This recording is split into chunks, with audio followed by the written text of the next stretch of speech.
saying that the National High Command, yes, is definitely capable.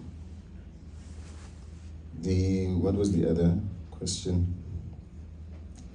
Expulsion, does it mean there's something deeper? I think Dudu's just answered.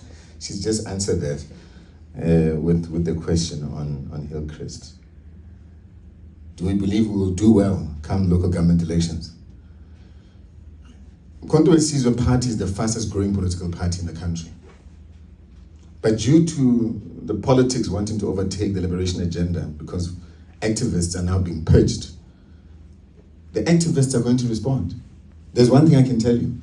Mkhonto we Sizwe members on the ground are fearless. They don't have time for celebrities. They don't have time for individuals who want to come and bring politics in. It's not going to happen. Are we going to do well? Yes, we will do well.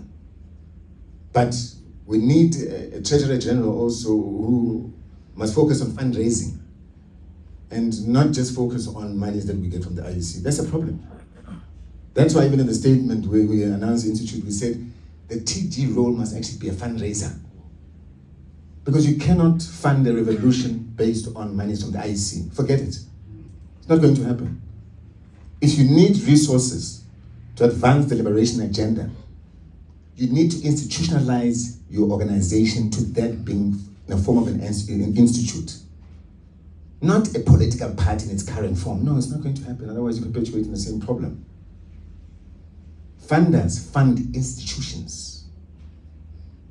International funders will fund institutions to a liberation agenda because they know that this institution is an institution that has a specific ideology of liberation that they can form part of. So, when it comes to that's really our stance to say we will do well as Mkhonto we Sizwe Party.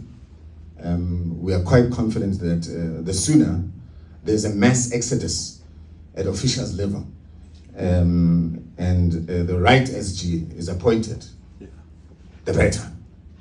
This must also look at that Department of Finance, replacing that one too, the better.